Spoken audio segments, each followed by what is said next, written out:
Bonjour et bienvenue dans cette leçon de la formation des roches sédimentaires. Alors, si comme vous connaissez, la surface de la Terre, dans la surface de la Terre, il y a différents types de roches. Il y a des reliefs, il y a des montagnes, il y a des collines, il y a des paysages naturels. Alors, ces paysages naturels, ils sont formés de quoi? Ils sont formés de roches. Alors, ces roches-là, est-ce qu'ils sont tous se ressemblent ou bien ils sont semblables? Non, mais on observe qu'il y a différents types de roches ou bien une grande diversité de roches dans la surface de la Terre. Parmi ces roches-là qui existent à la surface de la Terre, on a les roches qui s'appellent les roches sédimentaires et on a les roches qui s'appellent les roches volcaniques. Les roches volcaniques, ce sont des roches qui se forment à partir ou bien après des explosions volcaniques. Alors, et ce type de roches-là, ce sont des roches qui proviennent de l'intérieur de la Terre. Alors, vous aurez l'occasion d'étudier ce type de roches l'année prochaine, Inch'Allah, dans la deuxième année collège. Très bien. Mais pour cette année, dans cette leçon, pardon, on va étudier les roches sédimentaires. Les roches sédimentaires sokhorosobia. Alors, ça, ce sont des roches qui se forment à la surface de la Terre. Ce sont des roches qui se forment à la surface de la Terre suite après plusieurs phénomènes géologiques externes. Alors, première question, ou bien première problématique, quelles sont les étapes de la formation des roches sédimentaires? Comment se forment ces roches-là et quels sont les phénomènes géologiques externes qui aboutissent à la formation de roches sédimentaires? Très bien. Si vous voulez, vous pouvez poser des hypothèses. Peut-être que ces roches-là elles sont formées après les phénomènes de l'érosion ou bien après d'autres phénomènes. Alors, quels sont ces phénomènes? Très bien. Voilà. Donc, dans ce chapitre-là, c'est les étapes de la formation. Le titre, c'est les étapes de la formation des roches sédimentaires. Très bien. Très bien. Alors, l'observation des roches permet de remarquer que certaines d'entre elles sont constituées de couches en parallèle, horizontales. Ce sont des roches sédimentaires et elles présentent des aspects très diversifiés. Observez ici dans cette image-là. Qu'est-ce qu'elle représente cette image? Ça, c'est un paysage naturel. C'est un exemple de paysage naturel. On a plusieurs types de paysages. هناك مناظر طبيعية مختلفة. هناك جرف الشاطئي، هناك جبال، تلال، هضاب، صحاري إلى غير ذلك. Si vous avez observé ici, qu'est-ce qu'on observe? Qu'il y a des couches tabaqat formées de roches. Ce sont des roches sédimentaires. Comment sont ces couches-là? Elles sont horizontales. Allez-y, observez ici. Alors, on observe qu'il y a des roches qui forment ces montagnes-là et ce paysage-là, par exemple. Alors, est-ce que les paysages naturels dans la nature, ils restent-ils qu'ils est avec le temps? Ça veut dire qu'ils ne changent pas avec le temps.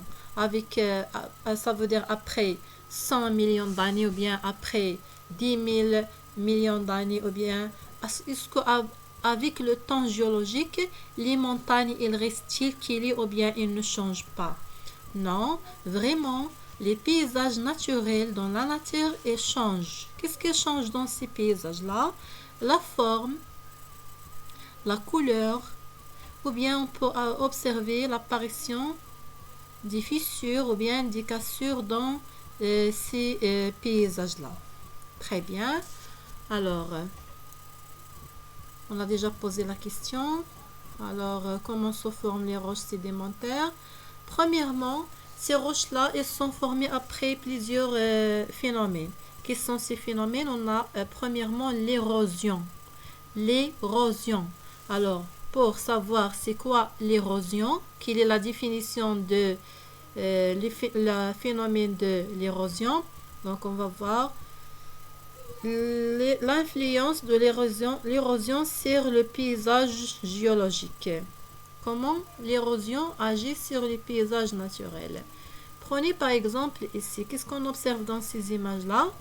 On observe qu'il y a des gouttes de pluie qui tombent sur l'argile, طين. Lorsqu'il tombe sur l'argile, il exerce des forces. Ces forces-là, qu'est-ce qu'ils provoquent? Ils provoquent la destruction ou bien la séparation des grains de l'argile, ce qui laisse des traces dans ce paysage argileux. نلاحظ أن تساقط الأمطار قطرات الأمطار تتساقط بقوة مما يطبق قوة على حبيبات الطين ويؤدي إلى تفرقها وبالتالي تترك آثارا على هذا المنظر الطبيعي الطيني. Très bien. Lorsque les gouttes de pluie frappent le sol, la force de leur impact permet de briser, ça veut dire de briser, تفتت أو تفرق les agrégats مجموعات et de disperser les particules qui forment le sol وتفرق بين الحبيبات التي تكون التربة إنها حبيبات الطين. Ce qui laisse des traces sur ce type de paysage, c'est le paysage argileux. Très bien. Alors ça, c'est l'action de l'eau de pluie. Ça, c'est une érosion. Quel type d'érosion? Ça, c'est une érosion mécanique. Pourquoi mécanique? Parce qu'il exerce des forces sur le paysage argileux. Très bien. Alors, voilà d'une part. On passe. Si on prend cette image-là, qu'est-ce qu'on observe? Ça, c'est un paysage calcaire. C'est pas argileux. جرف الشاطئي لا يتكون من الطين بينما من الكلس. Alors, qu'est-ce qu'on observe? Qu'il y a ici des vagues. Les vagues de l'eau de la mer, qu'est-ce qu'il exerce? Qu'est-ce qu'il fait? Il exerce des forces sur ces paysages-là. دائما الأمواج مياه البحار تطبق قوى تضرب في جرف الشاطئ ومع مرور الوقت ماذا يحدث لهذا الجرف الشاطئي الصخري الصلب؟ ماذا يحدث له مع مرور إذا الزمن؟ فهو يتكسر منه صخور وتتكون به كهوف وما مصير هذه الصخور فهي تسقط بجانب الشاطئ. Alors, on observe que les vagues et les courants provoquant l'érosion sur les côtés littoraux, المناطق الساحلية. Lorsque les vagues frappent le rivage, ils provoquent la destruction des roches ainsi que le déplacement du sable du littoral.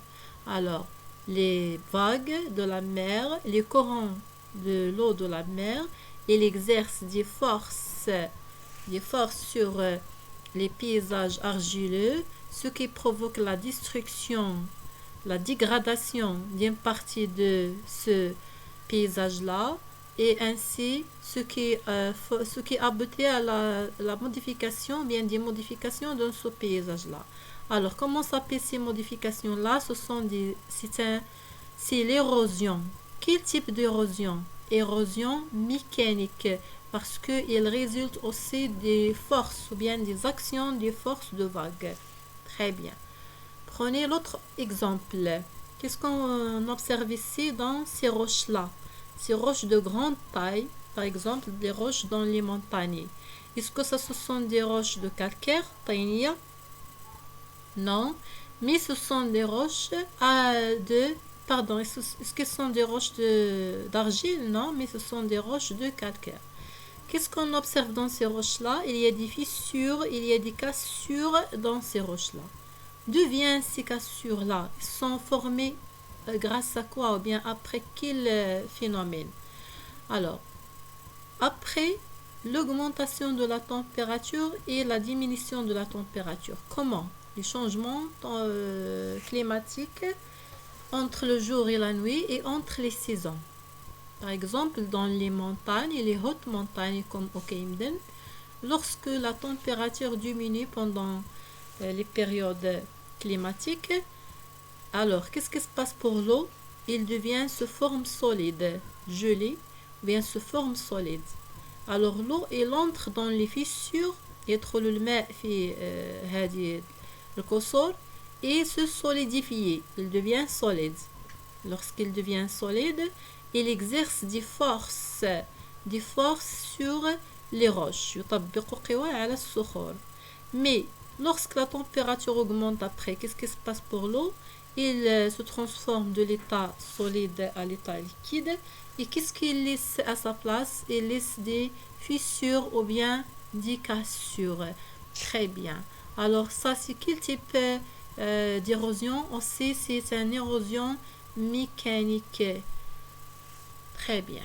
Alors, dans les endroits où les variations de la température sont importantes, exemple les déserts, les hautes montagnes, l'eau s'infiltre يدخل الماء يتسرب الماء s'infiltre dans les fissures, on dit les fissures ou bien les cassures des roches et prend plus de volume lorsqu'il passe de l'état liquide à l'état solide.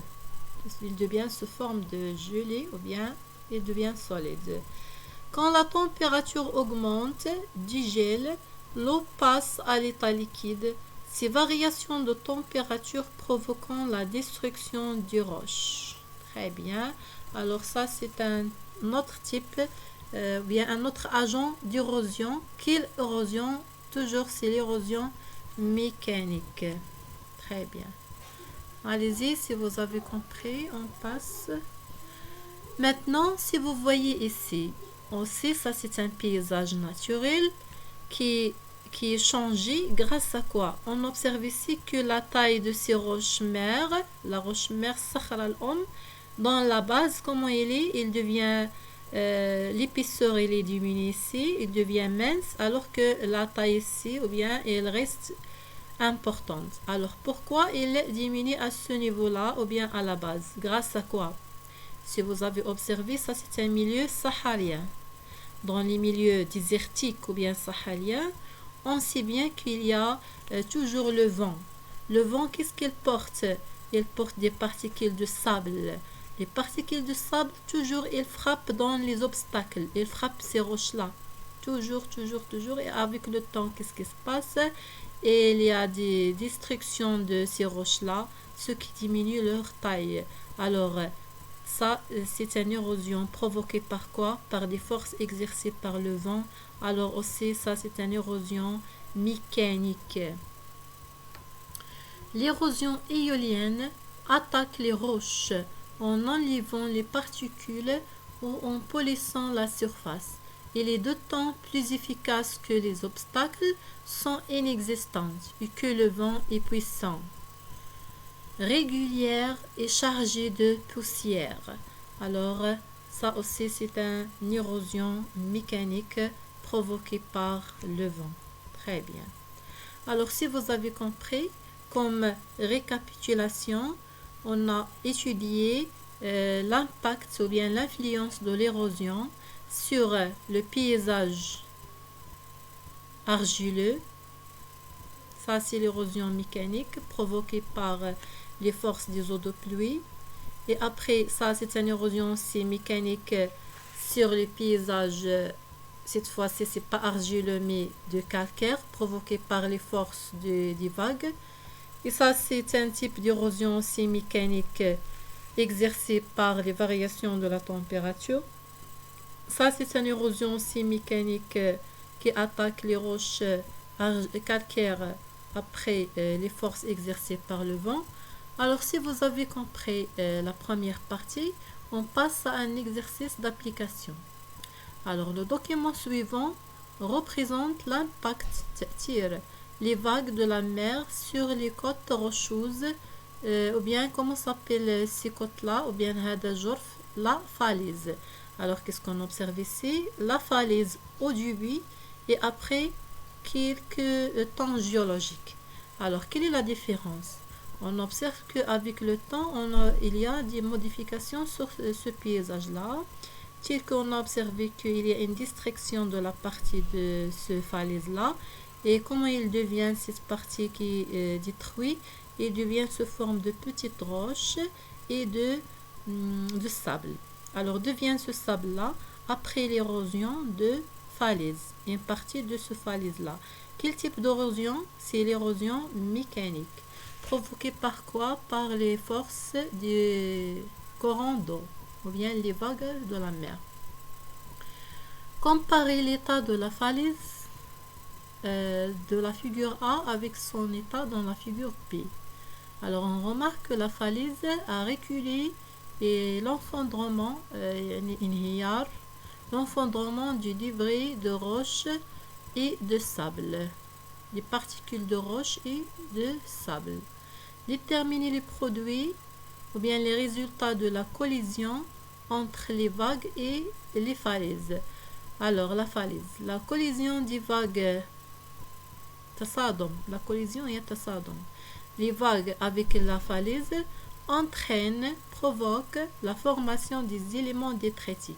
Alors comment s'appellent ces éléments-là qui se forment après l'érosion ou bien après la destruction de falaise?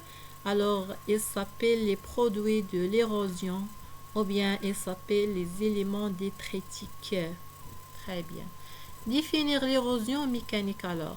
L'érosion mécanique est la dégradation des roches par des forces quelconques, soit par des forces des eaux de pluie ou bien par d'autres forces. Très bien. Donc à la prochaine fois, Inch'Allah, on va voir un autre type d'érosion. Très bien.